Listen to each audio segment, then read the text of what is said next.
style, sell with Sue. It's your move. Hello, and welcome to another episode of No Place Like Home. And today I want to welcome Michelle Eldjarnson. I'm bringing you the broker from my home brokerage. And Michelle is one of four women owners of Remax Key. And many years ago, we met in the industry. And as their businesses grew and as they grew together as a team, they really wanted to build, I would say, a better brokerage model, just like I want to become a better realtor than the norm, than what's out there, than you hear the stories about. So today we're just going to cut the crap. We're going to talk about how to avoid making mistakes with some real drama and real stories. Michelle's been known to tell a tale or two. So welcome, Michelle. Super. Sue, thank you so much for having me on today. Um, the first brokerage I joined, actually, I learned a lot from that brokerage. I learned how not to treat people, how not to treat realtors, and how to help people accomplish their career goals. It was not a good experience, and I have to admit I was quite naive at the time. From that lesson, I have learned how to give people a chance, how to lift them up, how to teach them, how to mentor them. And I think that's one of the best things about Remax Key is we are a smaller group, super collaborative. One of the joys for me at that brokerage is to come in and see the realtors working together and going through ideas and trying things out and changing people's mindset on accomplishment and what they can do and how they can get there. And giving them the basis for those ideas is huge for us. It's a great chance for people to get to know the business. When we have new realtors come in, we have programs set up that they have to do. And I love having new realtors in my car, whether they're putting out the signs for me or coming to an open house or coming with me on a CMA, which is a market evaluation. Go ahead. Yeah. At the Calgary Real Estate Board, not too long ago, I was talking to some newer realtors. And listen, friends out there, you don't realize the difference that us realtors, when we get our license, what we go through with different brokerages. And somebody was talking about, sure, they got their license, but they don't know how to run the business at all. And where do they get that training? Well, big surprise, that training is missing. It's hard to find. You can't just kind of Google it. I know I have made a YouTube playlist for new realtors, and I've also shared some teaching through our brokerage. But it really is the heart of the broker to give some training and maybe some mentorship to the new realtors, because how do you learn to do something if you've never done it before? Right. And there's no book like it. Well, there's books, but you have to be absolutely self-motivated to get those done. And I think most Yes. are starting out, they start out and they're, oh, I'm so excited. I'm so excited. And they're about a month in to 6 weeks in going, I don't have any, how do I make a deal? Like, Mhm. how do I make my livelihood? How do I set my business plans? How do I motivate myself to get out of bed every morning and set my schedule and accomplish the goals that I've set out? So I think one of our most important things that we offer is that business planning. I was really lucky because I'm married and I have a spouse who works as well. So I'm not the single only breadwinner. But if you are the single only breadwinner and you're a realtor, you are going to have to work super hard. So let's talk about some challenges or mistakes that I don't know, maybe you have made in the early days or you have seen a client make. Because one of the things I really want to help people is to avoid making the same mistakes that have happened before. And I know now you talked about your early days, but you have a wealth of experience now in the industry. You're so busy. I mean, I'm lucky I even got you to sit down for 20 minutes right now. So you sit on many high position boards and you know this industry. So just share for the benefit of buyers and sellers out there, you know, what is some mistake that you have seen that comes to mind, and what can we learn from it? I think one of the biggest mistakes that buyers and sellers make is not seeing the big picture. Like, they'll go in, they'll look at a house, they'll go, okay, this is the house I want. This is what I'm going to offer. Now, your realtor is going to educate you on offering prices and falling prices and what that house should be listed for. And I think buyers go in with an unrealistic idea that they can come in $50,000 under, and sellers think they can list for $50,000 over. This costs everybody time and money, and sometimes it leads to a place where they're not going to be able to sell that home, and that buyer is not going to be able to buy the home. And unfortunately, if realtors are not setting client expectations at the beginning of their meetings, I think that's one of the biggest errors people make, is not educating themselves, and their realtors not educating themselves through the process. Then people lose out on houses. I have found, and tell me if you have as well, a lot of buyers and sellers out there now may feel a lot more educated because they're going online, they're checking algorithms, and sometimes information's right, sometimes it's not. But how has this affected people's savvy or education coming into real estate deals? Okay, so as a way back realtor, we would wait in the office for what they called tear sheets.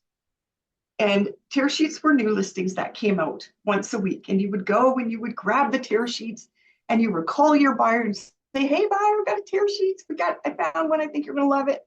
Then I'm going to drive to the other brokerage office. I'm going to get the key. I'm going to meet the buyer on site at that house.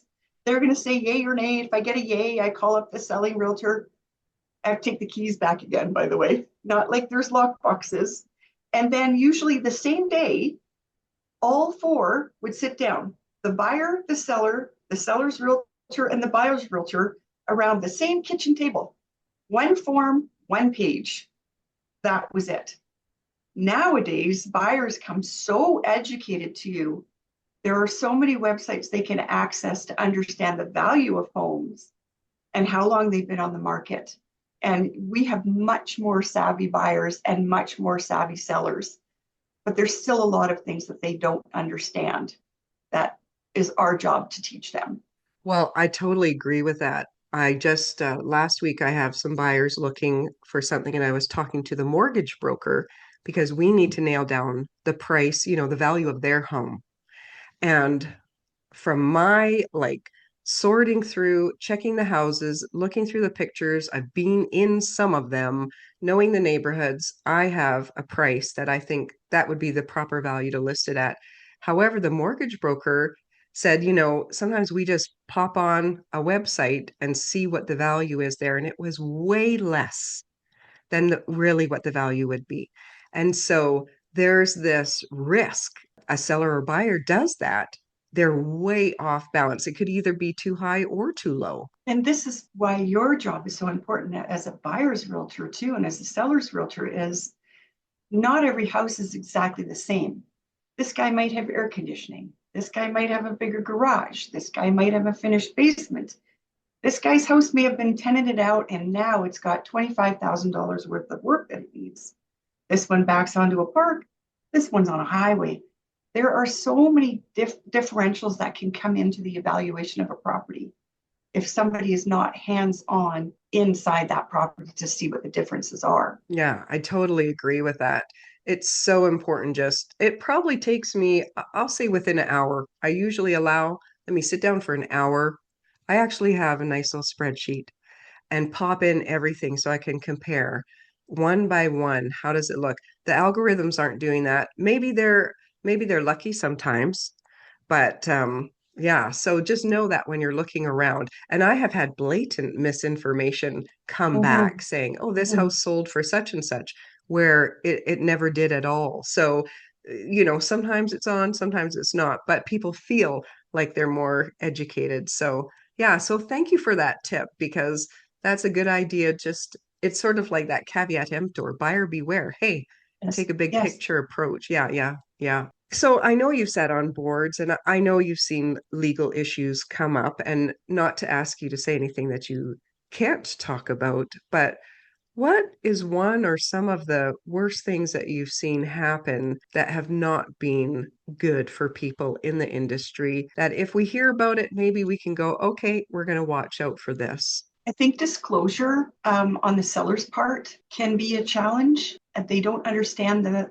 necessity for permitting, or if a house is stigmatized by being a grow op, those are disclosures they should be making. And then we come to like disclosures like suicides, where you don't have to disclose, but you can guarantee that the neighbor is going to disclose the minute somebody walks in the door. Sellers need to be super transparent so that later on they're not getting sued. Realtors need to look at area structure plans and rezoning plans so that they're not selling a house that 3 years from now, the house across the street is going to turn into an apartment block. They need to educate themselves. And I think the other, like that whole transparency thing is huge. If you think you're going to lose a deal because there's going to be an apartment block across the house, that's okay.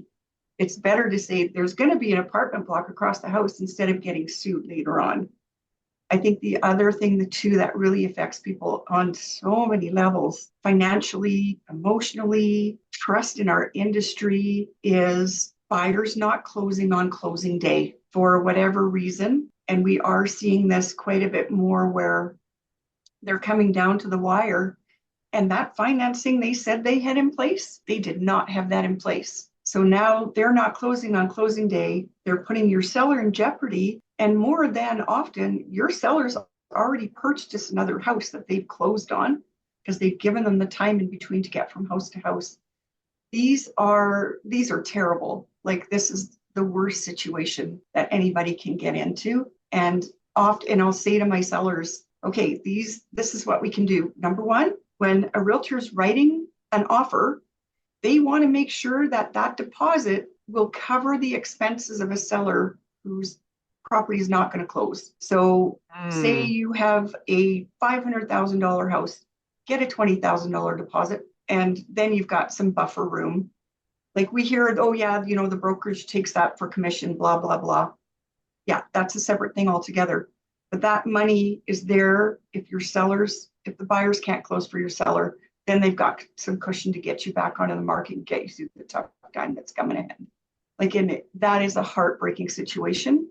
I've probably been through that, I want to say a half a dozen times in the last 15 years. And it is the Wow. most challenging part of what I do. I'm sure. And thank you for bringing that up because it's not something I have heard about a lot over my years. But just last week, I was talking to a realtor and he said, oh man, I've got a trouble to deal with. My sellers, it's possession day and the buyers can't close.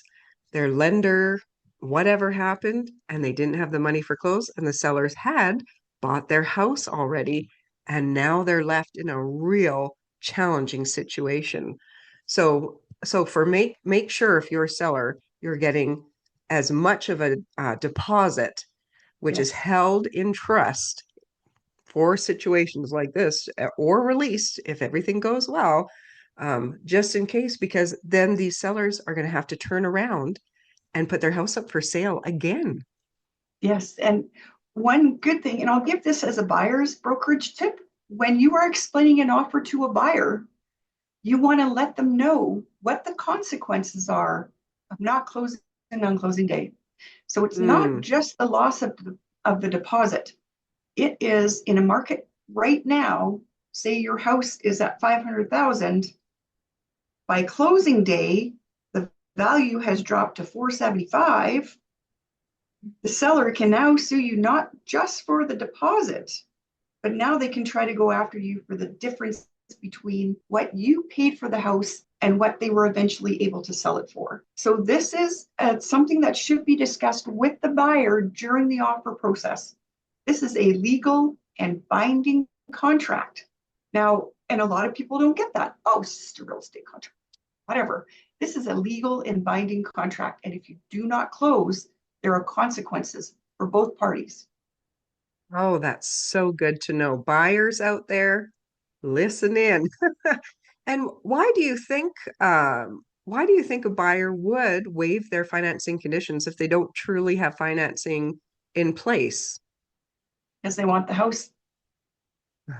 And they're like, it's okay, we'll figure it out. We'll figure it We'll out. work things out. It'll come together. They're dancing on faith, hopes, wishes, and dreams, and just thinking we'll make it happen. We've got time, and then time runs out. Yeah. Yes. Yeah.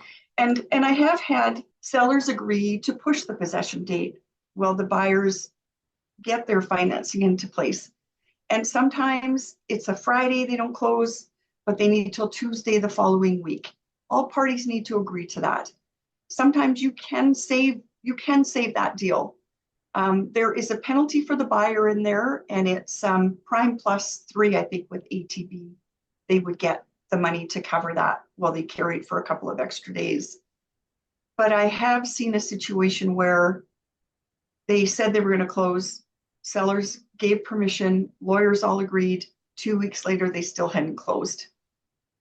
And as soon as the seller signs an amendment to change a possession date, they are no longer entitled to that penalty money in between.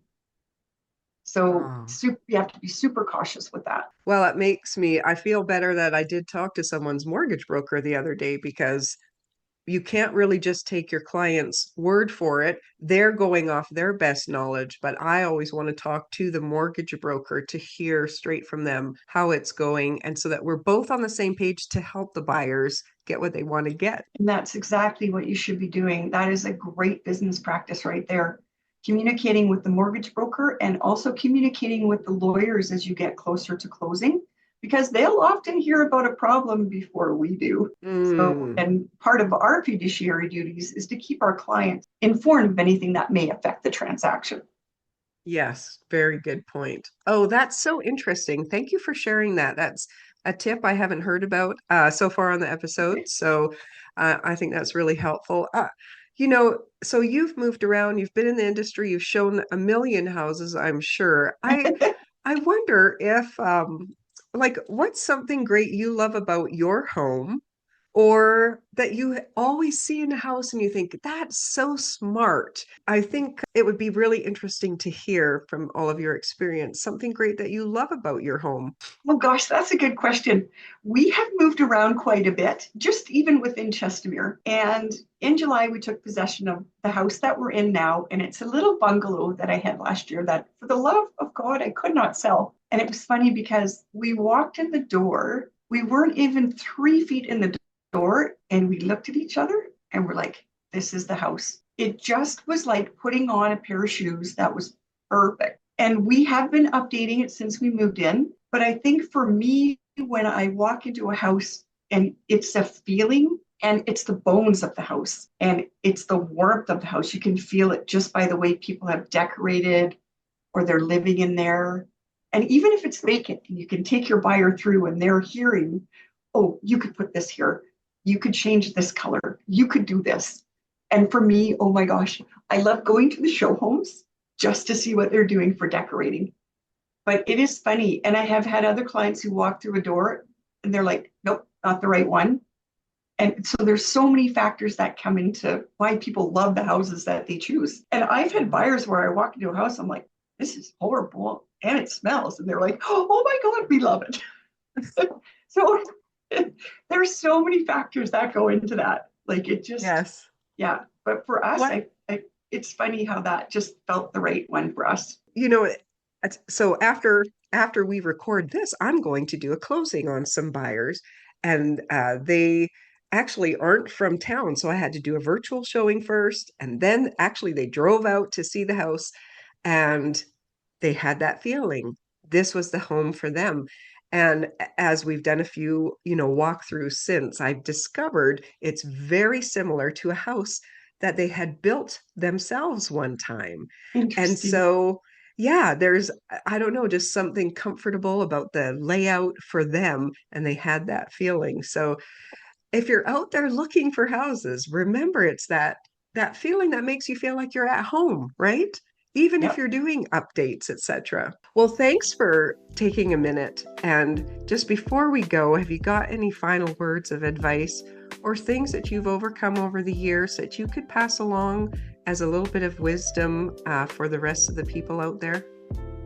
Oh gosh, yeah, I was at the convention, and one of the people talking, they said something that really resonated with me that I would love to share. And it was, you grow through what you go through. And people in real estate need to understand that they're in service to their clients. Their job is to take care of them, just like any other professional takes care of their clients.